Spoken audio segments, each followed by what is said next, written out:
Assalamualaikum warahmatullahi wabarakatuh. Halo guys, kembali lagi bersama saya Bobby Heren. Dan kali ini kita akan kembali mengomentari video dari Despacito yang judul Minta Ditipu Kayak Nama, Arie Untung Tidak Puas Ditipu Oleh Derditan. Kita langsung tonton videonya dan habis itu akan kita komentari guys. Oke, selamat datang kembali di channel ini. Balik lagi dengan saya Luis Budi Prasetyo. Kali ini kita akan bahas kembali soal Arie Untung, seorang artis yang nggak tahu kenapa kok cara berpikirnya kayak gitu ya. Saya coba cek-cek Arie Untung ini siapa sih. Ternyata Arie Untung ini salah seorang VJ ya, voice joke ya, yang mana dia itu Apa Luis? VJ, voice joke. Guys, VJ itu singkatan dari video joki, bukan voice joke ya Luis ya. Ada itu kalau ngomong ya bener, tolonglah ya. memandu acara begitu ya, semacam presenter, dan kemudian setelah dia keluar dari VJ dia masuk ke ranah aktor ya, ikut film, main film dan beberapa hal lainnya, dan juga berkiprah di dunia keartisan. Tapi saya heran ya, ketika dia buat podcast, dia ini sepertinya nggak puas ditipu sama Donditan. Dia belum puas, belum menikmati mungkin dia ditipu sama Donditan. Ini Indonesia pendeta kan? Kok pendeta kok ngomongnya penipu, bukan tipu? Apa ini ajaran gereja guys? Ya. Saya tanya lah ya pada teman-teman Kristiani, apa di gereja diajarkan untuk bilang orang itu penipu, bukan tipu? Itu diajarkan oleh pendeta ya. Aduh guys, kita tuh kalau nggak punya bukti, yang bahkan harus dibuktikan ya dengan betul-betul disepakati bersama. Misal contoh ya, ada penipuan ya, itu kalau klaim satu orang nggak bisa kita iniin atau diduga nggak bisa. Tapi kalau udah diputuskan ya, memang terbukti, memang semua sepakat memang dia penipu, itu baru bisa kita identifikasi ya kan. Nah ini Luis sendiri yang bilang dia penipu gitu kan. Jadi guys, ini nggak, jadi apapun itu ya nggak boleh lah kita tuh hanya karena tidak setuju dengan orang lain itu kita katakan penipu lah, tukang tipu. Itu nggak baik. Itu bukan, kayaknya bukan ajaran kasih deh ya kan.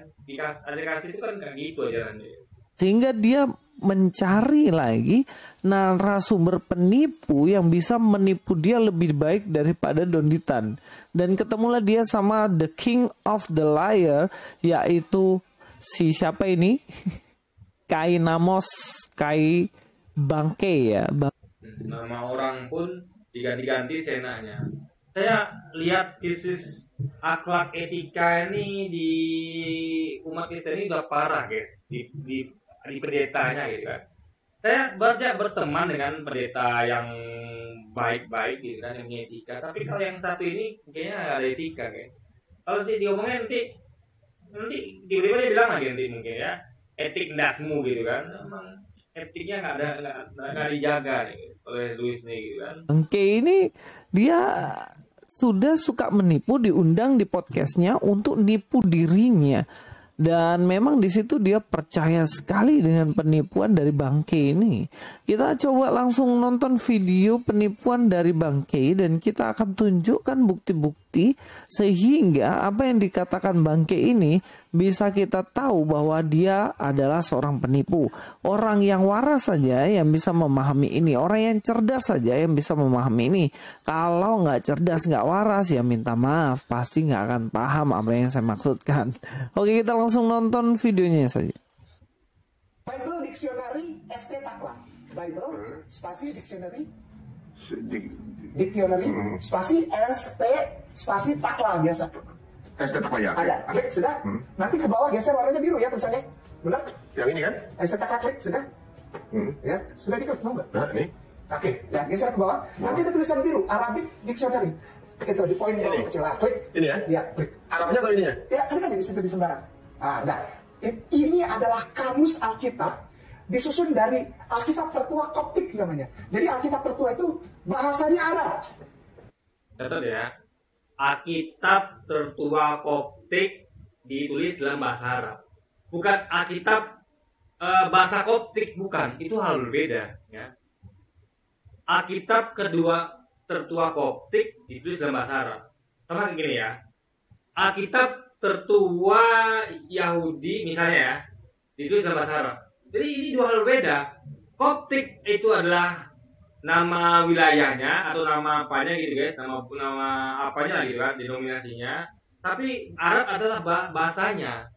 Jadi ini dua hal berbeda. Jadi jangan nanti Luisnya dia akan disampaikan bahwa Alkitab bahasa Koptik. Tidak, ini adalah Alkitab Koptik yang berbahasa Arab. Ya, itu dua hal berbeda guys. Alkitab tertua. Itu. Oh, interesting. Nanti dikasih lihat ya. Saya kasih. Nah, nanti di capture ya teman-teman yang dan ini juga kita kasih linknya ya. Oke, geser ke bawah cari alif. Anda bisa ya. Nanti setelah terbuka alif, terus dia kan udah terbuka. Ya. Geser ke bawah cari nomor 756. 756. Iya. Waduh, apa juga sampai 700-an nih? 756. Allah. Iya, klik. Geser ke bawah kan? Tuh, itu nama Tuhannya tuh Alkitab. Orang Kristen, nama Tuhannya itu. Katolik, jangan yang aneh-aneh. Itu nama Tuhan. Ya Allah. Ini gue merasa di dalam nunjukin ini. Ya Allah, ini sampai ke tajwidnya sama semua ya. Ya. Habis apa? Kan Bible. Allahu Akbar. Ya, itu tadi adalah video yang disampaikan oleh Kainama yang mana dia mengatakan bahwa Alkitab tertua itu berbahasa Arab. Dan Ari Untung percaya aja, coba lah. Dia sangat senang dan dia jawabnya, wah, interesting. Lu belum tahu ya, nanti saya akan bacakan artikel dari Liputan 6. Anda kalau tahu ya, ini liputannya adalah media miliknya Surya Citra Media Televisi ya. Kita akan lihat artikelnya, kita akan buktikan nanti. Dia merasa sangat-sangat luar biasa, memiliki pengetahuan yang baru dengan tipuan, menerima mentah-mentah tipuan dari bangke. Saya mengajak Ari Untung, mudah-mudahan dia nonton video ini, yang buat teman-teman juga yang tahu linknya atau apa, kirim ke Ari Untung supaya dia mengikuti apa yang saya sampaikan ini. Nah, sekarang gini, apakah benar Alkitab tertua itu adalah berbahasa Arab seperti yang dikatakan oleh bangke ini? Kita langsung buktikan saja. Teman-teman juga bisa langsung buktikan dengan cara mengecek langsung linknya ya. Seperti yang dibilang oleh Ari Untung tadi, katanya akan di-share di link channelnya. Silahkan dicek ke situ atau bisa langsung aja ngecek ke sini. Di sini kan sudah ada ya, nih kitabnya nih. Takla.org. Di sini dikatakan bahwa ada di sini kitab Arab ya, Arabic Bible Search. Di sini teman-teman bisa ngecek langsung. Dan apakah benar ini adalah bahasa Arab, ini adalah kitab pertama, Alkitab pertama orang Kristen tuh bahasa Arab. Nah, kalau kita cek di sini ya, the main source of this text is Smith's Bible Dictionary. Kalau kita lihat sendiri Bible Dictionary sendiri ini dari tahun 1860 sampai dengan 1880 kalau kita lihat di situ ya. Nah, teman-teman, saya mendengar tadi yang disampaikan oleh Kainamos tadi, dia mengatakan bahwa Alkitab itu pertama kali adalah bahasa Arab, di mana Bible Dictionary ini Alkitab tertua, bukan pertama kali, dua hal berbeda ya. Masa membedakan tertua dengan pertama kali nggak bisa, ya kan? Kamus ini berasal dari bahasa Alkitab dari bahasa Koptik atau bahasa Arab pertama kali. Bukan bahasa Koptik, bahasa Arab. Alkitab tertua Koptik bahasa Arab. Bukan Alkitab tertua bahasa Arab atau bahasa Koptik, bukan. Kalian jangan ngawur, Luis. Alkitabnya orang Kristen adalah bahasa Arab dari situ karena ada Koptik. Ini sebenarnya aneh bin nyeleneh ya. Kita akan lihat aja lah di Wikipedia kan.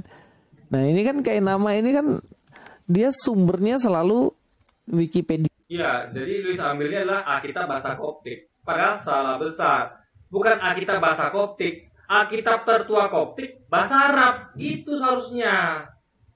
Kok Alkitab bahasa Koptik?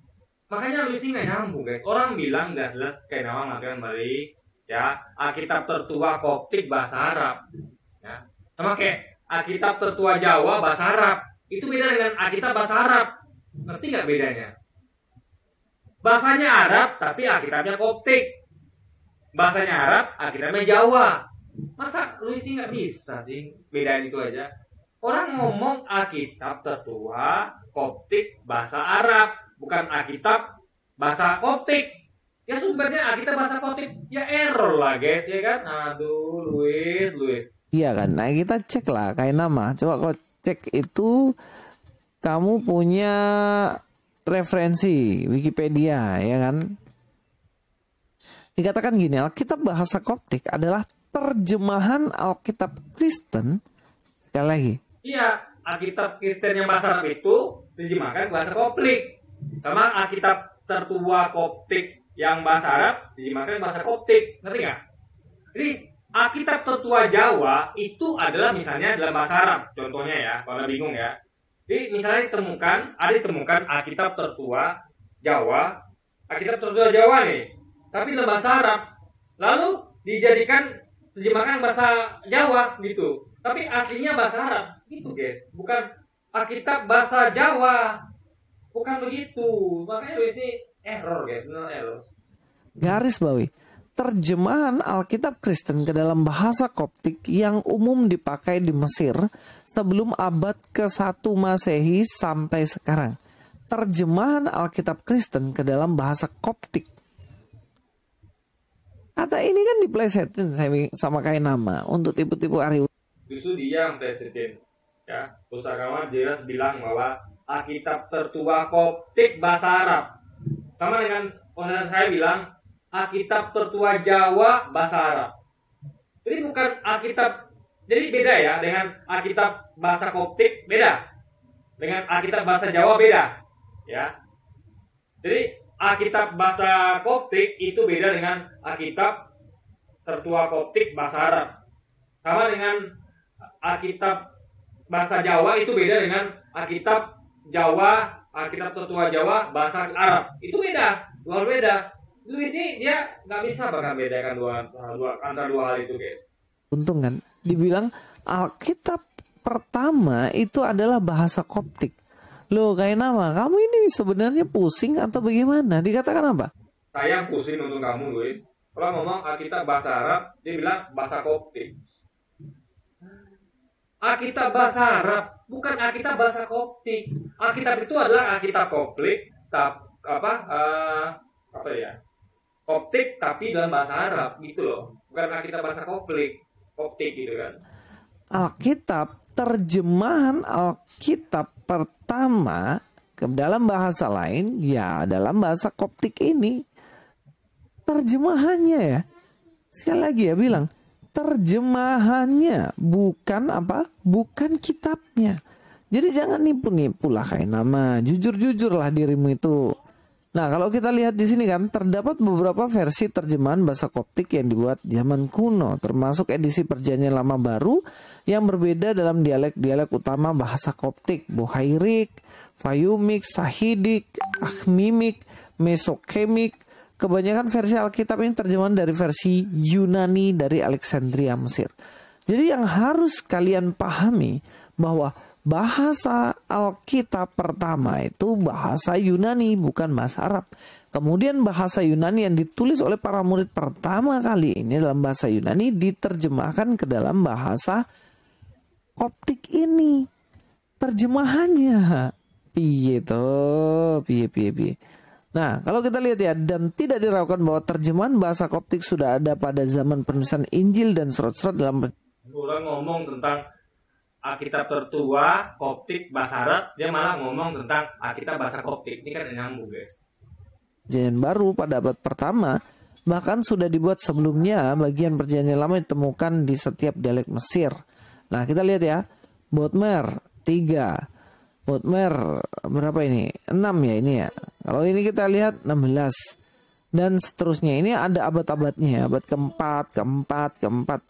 Nah teman-teman. Dengan ini aja kita sudah langsung bisa lihat. Bahwa dikatakan oleh Kainama. yang mana dikatakan bahwa kitabnya orang Kristen itu bahasa Arab pertama kali, itu adalah penipuan yang diberikan tertua. Beda ya dengan pertama kali. Ini Luis ini bingung nih, bedakan antara tertua dan pertama kali, antara kitab tertua Koptik bahasa Arab dengan kitab bahasa Koptik. Itu dia nggak bisa bedakan, guys.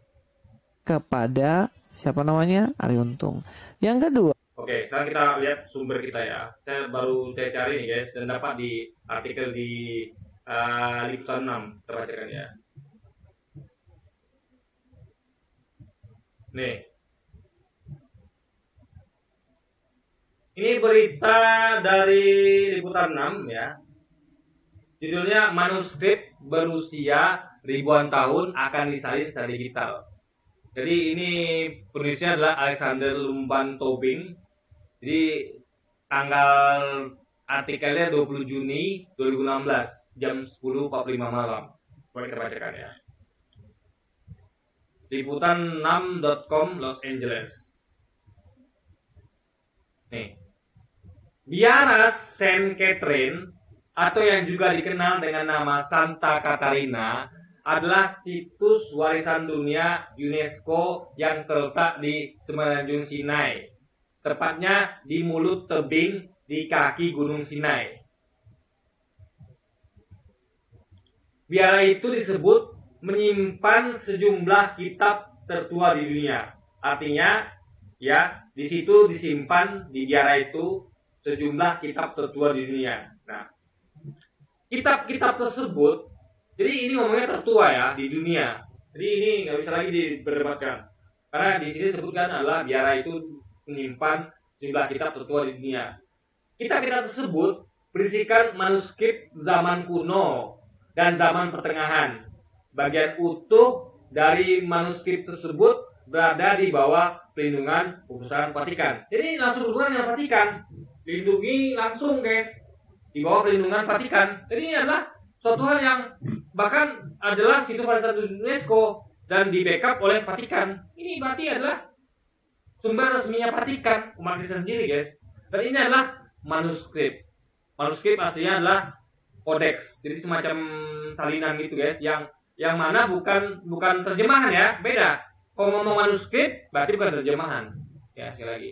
Ini manuskrip itu adalah sesuatu yang dicatat oleh orang pertama gitu kan.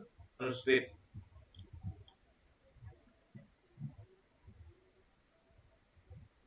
Seperti dikutip dari laman University of California Los Angeles, UCLA, Senin tanggal 20 bulan 6 2016, sejumlah manuskrip itu membahas berbagai hal, seperti sejarah, filsafat, dokteran, hingga spiritual. Nah, spiritual inilah nanti yang adalah berhubungan dengan Alkitab.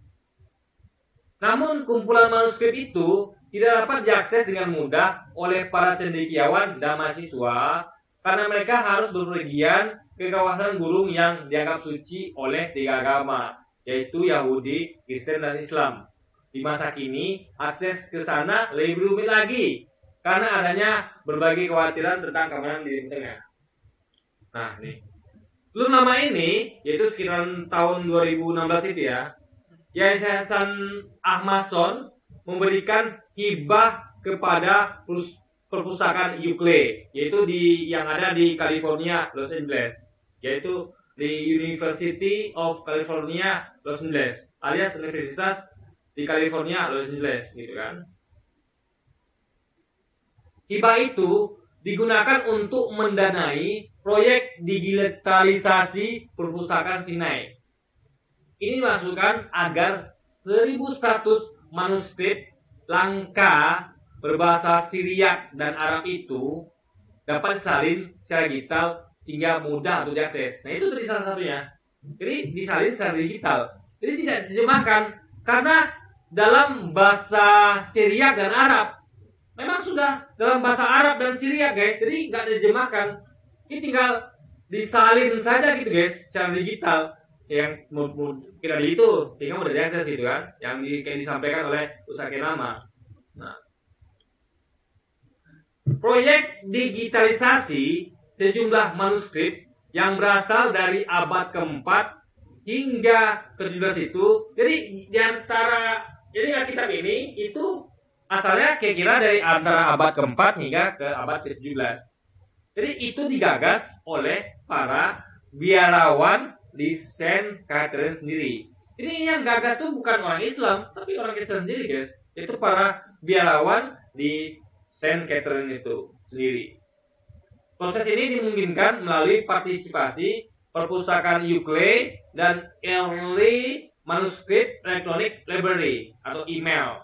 Jadi perpustakaan digital manuskrip pertama awal gitu, guys. Nah, artinya gitu kan. Email ya merupakan organisasi penelitian dan layanan nirlaba di Southern California yang menggunakan teknologi digital guna memungkinkan akses terhadap manuskrip dan sumber bersejarah lainnya oleh cendekiawan dan masyarakat umum. Organisasi itu menjadi spesialis dalam perancangan sistem untuk menopang manuskrip ringkih selama proses digitalisasi dan dalam pemulihan manuskrip yang rusak, meluruh ataupun hapus. Jadi manuskrip ini sudah dalam keadaan ringkih, bahkan udah ada yang rusak, meluruh ataupun terhapus. Makanya perlu cepat digitalisasi, gitu kan? Manuskrip Saint Catherine kritikal bagi pengertian kita tentang sejarah Timur Tengah, dan segala upaya harus ditempuh untuk melestarikannya secara digital dalam masa-masa berbelok sekarang. Ujar ahli perpustakaan di Euclid, Ginny Steele. Dukungan bersifat visioner dari Yayasan Ahmason itu meneruskan penelitian selama berabad-abad lamanya dan memastikan bahwa dokumen-dokumen yang tak bernilai itu harganya bukan hanya dapat diakses, namun juga dilestarikan dalam bentuk salinan digital. Nah, ini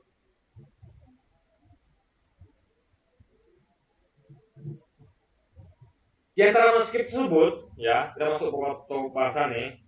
Yang paling penting adalah ya salinan abad ke-5 untuk Injil berbahasa Syriak, yaitu bahasa kesusastraan yang merujuk pada dialek Aramaik Timur. Kemudian ada salinan Syriak untuk kehidupan para Waitas Kudus bertarik 779 Masehi.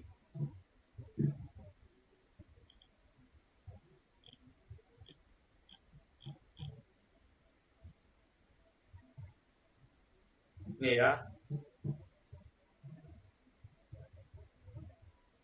Lalu ada juga manuskrip versi Syriak ya, terkait dengan pembelaan Aristides serta beberapa manuskrip berbahasa Arab dari abad 9 dan 10, yaitu ketika kaum Kristen Timur Tengah pertama kalinya mulai menggunakan bahasa Arab sebagai bahasa kesusastraan. Jadi mereka ini sudah menggunakan bahasa Arab sebagai bahasa kesusastraan ya, pertama kalinya.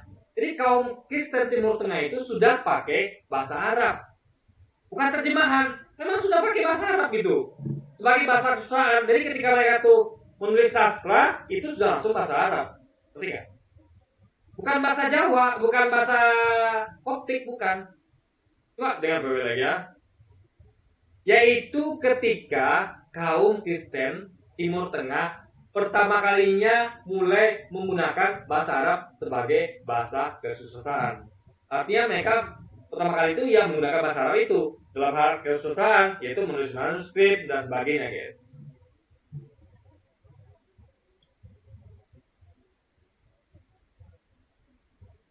Sama halnya dengan temuan Kodeks Sinaiticus pada abad ke-19 di Saint Catherine. Penemuan itu memulai penelitian terhadap pengetahuan teologis mungkin para cendekiawan untuk mengerti lebih dalam. Oke, jadi Anda bisa baca itu ya, bahwa ini adalah Alkitab berbahasa Arab atau Syriak gitu kan.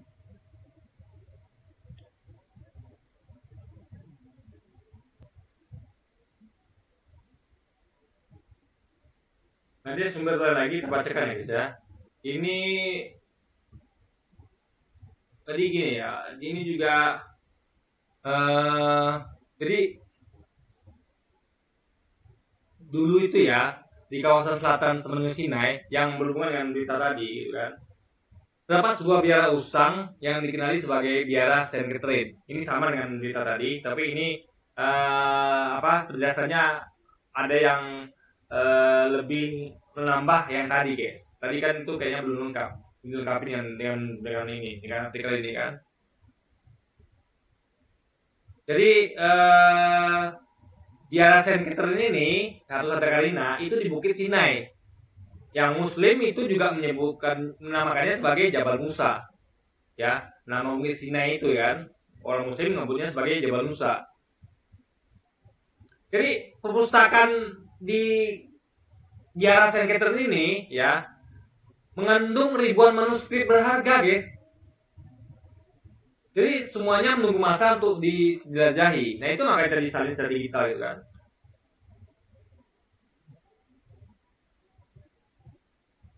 Jadi biara ini juga menyimpan Kodeks Sinai 151, antara Alkitab bahasa Arab tertua di dunia yang mengandung kalimat basmalah. Jadi itu adalah Alkitab bahasa Arab tertua, ya. Ingat ya. Bukan Alkitab tertua, tapi Alkitab bahasa Arab tertua. Ya.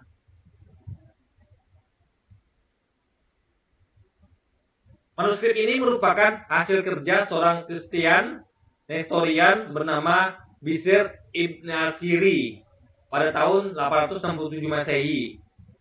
Dipercayai bahwa semasa waktu darurat, beberapa rahib menyembunyikan Kodeks Sinai 151 dan membawanya ke biara Saint Catherine, sebuah tempat terpencil dengan reputasi keselamatan yang tinggi. Dia masih terpencil tapi reputasinya sebagai tempat yang bisa diadakan untuk agar selamat itu bisa punya reputasi di situ, guys. Dia punya reputasi itu bisa selamat kalau kita tuh sembunyi di situ gitu kan. Di sini ada peta ya. Jadi kalau lihat peta ini kita akan tahu sebabnya. Memang posisinya memang terpencil, guys. Sehingga susah ditemukan kan. Kodeks Sinai 151 yang ditemui sekitar tahun 1900 Masehi pada saatnya diterjemahkan oleh Al-Siri daripada bahasa Arab. Nah, ia bukan saja mengandung, memang ia diterjemahkan dari bahasa Arab, tapi ini kan kitab tertua dalam bahasa Arab gitu kan. Mengandungi bagian komentar tapi juga dilengkapi dengan komentar marginal dan glosari. Jadi gini ya, poinnya gini ya, mau sampaikan.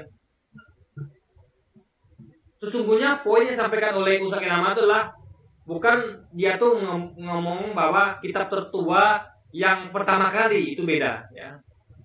Contoh, saya adalah anak tertua, tapi saya bukan yang pertama tertua, ada lagi dari saya, guys. Gitu, ngerti ya? Jadi anak misalnya saya anak tertua ya di keluarga saya. Tapi ada yang lebih pertama kali dari saya, ya, yang pertama kali dilahirkan, yaitu anak tetangga misalnya. Nah, jadi ini dia Ustaz Kenama tuh poinnya adalah dia pengen menegaskan bahwa ada Alkitab tertua dalam bahasa Arab, jadi termasuk di antara Alkitab yang yang termasuk tua gitu, guys, gitu kan? Alkitab tertua. Kalau kita ngomong tertua tuh belum tentu satu gitu kan? Contoh. Warga tertua misalnya ada yang berumur 90, ada yang berumur 91, 90. Jadi tertua di antara yang termuda gitu, guys. Jadi maksudnya adalah tidak mesti harus satu orang ya, tapi bisa diakui sebagai yang salah satu yang tertua gitu, guys, ya kan? Itu harus dipahami. Jadi poinnya adalah bukan masalah yang pertama kali, bukan. Kita tahu Yesus itu nggak mungkin ngomong dalam bahasa Arab. Dia tentu ngomong dalam bahasa Aram gitu kan. Nah, tentu ada mengalami beberapa terjemahan kayak Yunani, ke bahasa mana gitu. Itu nggak penting. Yang penting kalau kita lihat ya, ini kan ngomong tentang tertua, berarti itu masih original. Jadi kita tuh jangan bandingkan dengan yang sekarang, tentu yang sudah rawan diubah. Ini berarti kan tertua kan berarti masih dijamin keasliannya, otentisitasnya gitu kan. Jadi ini kita tahu bahwa di situ tuh dalam bahasa Arab, ya. Jadi poinnya itu adalah dalam bahasa Arab ternyata ditemukan kata basmalah, kata Allah dan sebagainya macamnya. Jadi poin di situ. Jadi kita pengen tahu sebenarnya Alkitab itu dalam bahasa Arab itu apa sih menyebut nama Tuhan di situ gitu kan? Kita perlu tahu nama Tuhan itu di situ. Karena kan tentu kita bisa gini deh. Ada nama orang misalnya adalah smile. Ada nama orang namanya smile kan. Nah, smile itu kan kalau diartikan bahasa Indonesia adalah senyum gitu kan. Bahasa Indonesia senyum. Mungkin ada yang bahasa Jawanya apa saya nggak tahu guys. Bahasa Minangnya tasajum gitu kan. Bahasa Bataknya apa lagi gitu kan. Tapi kita pengen lihat nama ini di bahasa itu jadi apa gitu, ya kan? Kita pengen lihat otentisitas. Sebenarnya apa sih nama itu gitu kan? Nah, jadi bukan pada poin bahwa ini adalah Yesus ngomong dalam bahasa Arab, enggak, bukan situ arah larinya. Itu yang tidak Leus pahami kan, Leus pahami. Dia juga mengatakan di situ bahwa ini loh orang Kristen, nama Tuhanmu itu Allah dalam kitabmu sendiri. Nah, itu poin di situ. Jadi bahwasanya nama Tuhan di situ di Alkitab tertua Koptik bahasa Arab itu Tuhannya namanya Allah. Itu poinnya, guys. Jadi kita pengen tahu siapa sih Tuhan itu sebut namanya. Makanya dilihat juga dalam bahasa Arabnya apa. Karena kita kan tahu nama itu rentan terdistorsi. Kayak nama makanya kita tahu ada yang bilang Yahweh lah, ada yang bilang YHWH, ada yang bilang Ilah, ada yang bilang Theos, ada yang bilang God, ada yang bilang Allah, ada yang bilang Allah, gitu kan. Jadi beda-beda. Maka kita pengen lihat dalam bahasa Arabnya apa sih disebutnya gitu kan. Nah, ini terbongkar. Ternyata dalam bahasa Arabnya disebutnya itu adalah Allah ya. Anda pusing, kurang minum obat, atau lagi ngeblank sebenarnya Bangke. Kamu kan tahu sendiri bahasa dalam Alkitab itu untuk Tuhan itu kan Theos. Theos inilah. Nah itu. Kalau dalam bahasa Yunani katanya Theos. Nah kita tarik lagi. Bahasa Aram apa? Jadi Luisnya harus sampaikan dalam bahasa Aram apa? Nah, karena terjadi distorsi, Yunani bilang Theos, ya kan? Di Alkitab bahasa Indonesia bilangnya Allah, bahkan ada lagi yang di kitabnya Yahudi bilangnya Yahweh. Lalu mereka mereka bilangnya Yunani itu Theos, maka kita lihat dalam bahasa Arab biar fair. Jadi kita lihat bahasa Arab nggak ada ya, kita nggak tahu bahasa Arabnya apa. Tapi yang jelas yang ada tuh bahasa Yunani itu Theos, bahasa Indonesia Allah, bahasa Yunani Theos, ulang lagi ya. Bahasa Inggris apa ya? Bahasa Inggris God guys ya. Dan dulu bahasa Yahudi tadi YHWH. Nah bahasa Arab apa? Ternyata Allah guys. Yang diterjemahkan kemudian dengan Allah dalam bahasa Arab. Nah kalian tahu ya, Koptik itu terjemahan dari bahasa Yunani. Sebelum diterjemahkan kepada kata Allah, berarti dalam bahasa Yunani sudah jelas itu adalah Theos, benar nggak? Nah sekarang kalau kamu mengakui ini guys ya,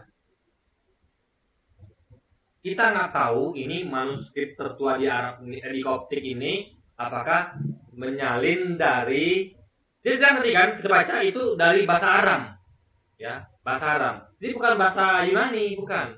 Coba kita baca lagi ya, kita bacakan.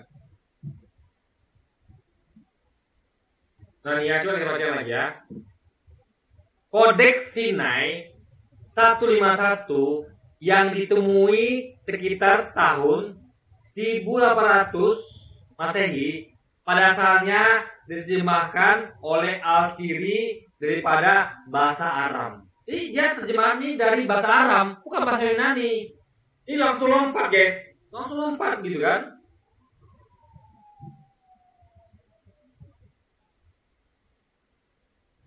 Jadi sekali lagi jelas itu adalah terjemahan dari bahasa Aram.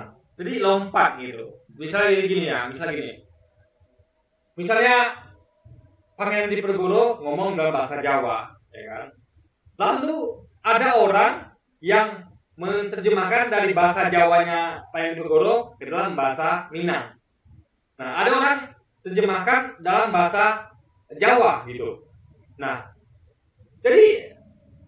jadi orang yang terjemahkan dalam bahasa Minang itu bukan urutannya dari bahasa Jawa, bahasa Jawa ke Jawa lagi. Jadi ini ada orang yang terjemahkan kata-kata Pak Diponegoro yang berbahasa Jawa, ya. Pak Diponegoro kan pakai bahasa Jawa ya, karena dia orang Jawa gitu kan.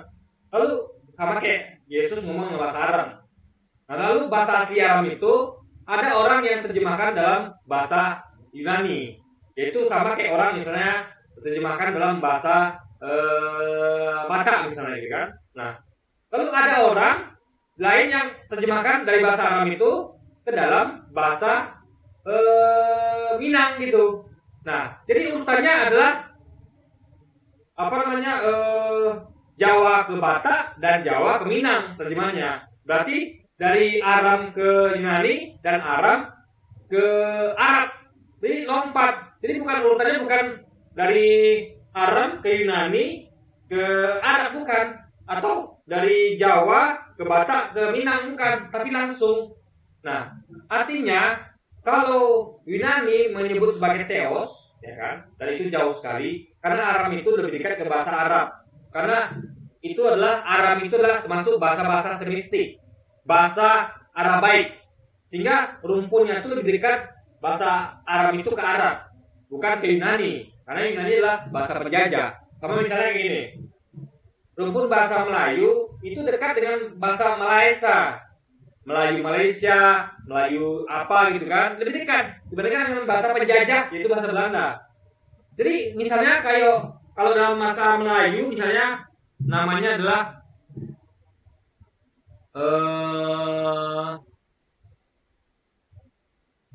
Tengku apa ya misalnya, Tengku Zulkarnain misalnya. Nah, itu Belanda pasti berbeda gitu kan. Jadi guys, kita perlu lihat dari rumpun yang sama. Arab itu lebih dekat kepada bahasa Aram, karena sama-sama rumpun bahasa semistik gitu kan, bahasanya Timur Tengah. Makanya lebih tepat adalah dari Aram itu diterjemahkan ke Arab dibandingkan dari Aram ke Yunani. Itu beda guys. Jadi sama kayak bahasa Inggris itu ya, Inggris Eropa itu terjemahannya lebih dekat ke Inggris Amerika atau American English. Jadi American British ya, bahasa Inggrisnya Inggris dengan dijemahkan ke bahasa American English atau Inggris Amerika itu lebih dekat dibandingkan dengan dijemahkan dalam bahasa Indonesia. Karena nanti bisa berubah makna. Contoh kayak kata-kata smile. Smile itu kan bahasa Indonesianya senyum. Misalnya ada orang namanya adalah atau apa ya? Kayak orang misalnya kayak misalnya kayak Batman misalnya gitu kan, Batman. Nah itu kan dia manusia kelelawar. Nah kalau Batman Inggris dengan Batman diterjemahkan bahasa Amerika kan sama, ya mungkin lah paling beda sedikit, ya kan. Saya nggak tahu persis bedanya antara Inggris Amerika dengan Inggris gitu kan, tapi itu satu rumpun sama kayak Aram dengan Arab. Nah tapi akan aneh kalau terjemahannya dari bahasa Inggris ke Indonesia, karena Batman adalah manusia kelelawar. Jadi nama orang akan berubah. Kita nonton apa? Nonton Batman. Orang Amerika ngomong apa? Nonton Batman. Orang Inggris bilang apa? Nonton Batman. Tapi juga Indonesia nonton apa? Harusnya kan Batman, tapi tidak. Kalau terjemahkan, harusnya kan nama nggak boleh terjemahkan. Tapi diterjemahkan guys, menjadi apa? Nonton manusia kelelawar. Kan kacau guys. Nama Batman diganti jadi manusia kelelawar. Sama kita namanya adalah bahasa Arabnya, karena bahasa Arabnya Arabnya Allah, berarti bahasa Arab harusnya agak jauh gitu dari kata Allah. Mungkin ilah atau Elohim gitu kan, lebih dekat. Ya, ilah Elohim. Justru kalau ke Yunani jauh, Theos, jauh sekali. Kayak Batman gitu kan, dengan manusia kelelawar kan, manusia kelelawar kan jauh sekali guys. Makanya kita lebih yakin dalam kita bahasa Arab daripada Alkitab bahasa Yunani, karena lebih dekat satu rumpun. Jadi tidak terdistorsi, gitu kan? Karena dari bahasa Aram ke Theos kan jauh sekali. Tapi kalau bahasa Arab ke Arab kan dekat. Allah bisa jadi ilah atau Elohim di bahasa Aramnya, gitu kan? Nah, itu poinnya, guys. Bahasa Koptik ini adalah bahasa Alkitab, kamu juga harus mengakui bahwa nama Tuhannya orang Kristen adalah Theos. Iya nggak? Iya, berarti kalau gitu kita akui nama Batman itu adalah manusia kelelawar. Guys. Anda lebih masuk akal Batman atau manusia kelelawar, ya? Lebih masuk akal Allah atau Theos, ya? Yahudi nyebutnya sebagai YHWH, kadang Elohim, kadang ilah. Elohim, ilah, itu kan lebih dekat dengan Allah. Allah, Elohim, ilah, Yahweh, atau YHWH. Allah itu kan dekat tuh, serumpun. Misalnya kayak nama orang, misalnya kayak apa ya?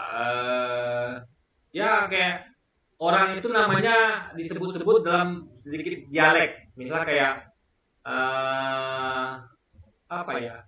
Kayak dialek Jawa beda.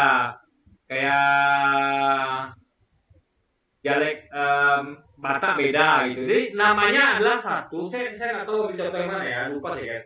Ada beberapa contoh nama yang kalau orang Jawa, orang beda-beda suku itu nama itu akan berubah pelafalannya. Contoh kayak Muhammad lah ya. Orang Malaysia nyebutnya Mat, gitu kan. Orang atau gini lah, kayak Nabi Isa sendiri. Di Yahudi nyebutnya mungkin Iso. Ada yang nyebut Iso, ada yang nyebut Isa, ada yang nyebut Esau, ada yang nyebut Isa gitu kan. Juga ada yang nyebut Yesus gitu. Bahkan juga ada yang nyebut sebagai Yesus gitu kan. Yesus gitu. Jadi itu tergantung dialek. Nah, lebih dekat mana ya rumpun bahasa Yahudi, Israel yang dengan Esau, Iso, Isa dengan Yesus. Lebih dekat mana? Sama dengan ilah, Elohim, Allah, ilah ya, YHWH dengan Theos. Mana lebih dekat? Tentu kita akan melihat satu rumpun itu ya ilah, Elohim, ya kan? Allah, Yahweh gitu kan? YHWH dibandingkan dengan Theos. Sama tadi itu ya. Tadi apa saya lupa guys ya. Yang penting tadi itulah, ya kan? Jadi ini lebih dekat gitu guys. Nah, sama kita dia Isa, Esau, Iso itu lebih dekat dibandingkan dengan Yesus. Yesus itu jauh sekali gitu kan? Sama kita tadi smell, gitu lah misalkan smell bau ya bukan ya. Pokoknya smell itu yang orang British sama Amerika itu agak beda mengucapkannya. Tapi jelas bukan juga senyum atau Batman, kayak gitu lah misalnya orang-orang apa itu beda apa kan gitu kan. Tapi nggak juga jadi manusia kelelawar gitu guys. Nah, jadi antara Elohim, ilah, Allah itu lebih dekat dibandingkan dengan Theos. Sama kayak Isa, Esau, Iso itu lebih dekat serumpun dibandingkan dengan Yesus. Nah, ini itu poinnya guys. Ya Anda pusing sendiri dengan sama kayak bahasa Melayu itu serumpun dengan bahasa Indonesia. Karena bahasa Indonesia diambil bahasa Melayu, ya. Nah, kemana? Mau kemana? Bahasa Minangnya Nio kemano, gitu kan? Tapi lebih dekat bahasa Melayu karena faktanya bahasa Indonesia itu diambil bahasa Melayu. Jadi bahasa Melayu Malaysia dengan bahasa Melayu dari Riau itu mirip-mirip, tapi serumpun. Akan aneh kalau kita pakai bahasa Belanda. Nantinya Anda mau pakai bahasa yang serumpun, yang lebih dekat dibandingkan dengan apa bahasa jauh, bahasa penjajah. Jadi kalau saya lebih yakin dengan bahasa Arab, karena Arab itu serumpun dan dekat dengan Arab, dibandingkan bahasa penjajah Yunani yang jauh sekali. Kok bisa dari ilah, Elohim jadi Theos gitu kan? logika aneh Anda. Makanya Bang Kei, kalau nipu tuh yang cerdas dikit, kasihan nih Ari Untung juga nih ya. Aduh, baru pertama-tama mungkin ya, mulai hijrah, mulai serius, mau belajar. Jadi gini ya, kita ngomong bahasa Arab, ini harus ngerti bahasa Arab ya. Bahasa Arab itu ya, untuk kata Tuhan, itu terjemahnya adalah Rob. Ya Rob, ya Tuhan. Bukan Allah, bukan. Jadi Allah itu bukan terjemahan dari kata Tuhan, tapi memang nama. Jadi Al-Siri itu terjemahkan dari bahasa Arab, itu namanya memang Allah, serumpun. Mungkin ilah atau Elohim, tapi dekatnya itu Allah gitu, bukan Theos. Gitu guys. Jadi itu adalah nama. Allah, ilah, Elohim itu nama, bukan sebutan jabatan seperti Tuhan. Tuhan dalam bahasa Arab itu namanya Rob, ya. Jadi kalau Al-Siri mau terjemahkan dalam dari bahasa Arab ke bahasa Arab Tuhan, ya kan sebutnya Rob, bukan Allah. Tapi ini adalah nama dalam bahasa Arab, nama Tuhan, ya terjemahkan dalam nama itu dalam bahasa Arab. Ya dia bukan terjemahan sebenarnya guys, tapi cuma menyadur ke bahasa Arab dengan logat Arab yang sedikit berbeda. Mungkin kalau bahasa Arabnya ilah, Elohim, bahasa Arabnya Allah gitu. Jadi makanya biasanya harus belajar bahasa Arab. Ya. Allah itu nama Tuhan. Tuhan bahasa Arabnya adalah ya Rob. Jadi beda ya. Jadi kalau Rob Allah berarti Tuhan Allah. Kalau Allah berarti nama Tuhan. Agamanya ketemulah model donditan, ketemulah yang namanya modelnya kayak nama. Enggak, kasihan kamu ini. Belajar yang benar ya Bang Ari ya. Coba baik-baik nonton video saya ya dari awal sampai akhir supaya Anda terbuka pemikiran Anda tentang kekristenan. Oke? Itu saja mungkin dari saya. Video Anda itu Luis, dari awal sampai akhir itu sudah semuanya, hampir semua saya komentari.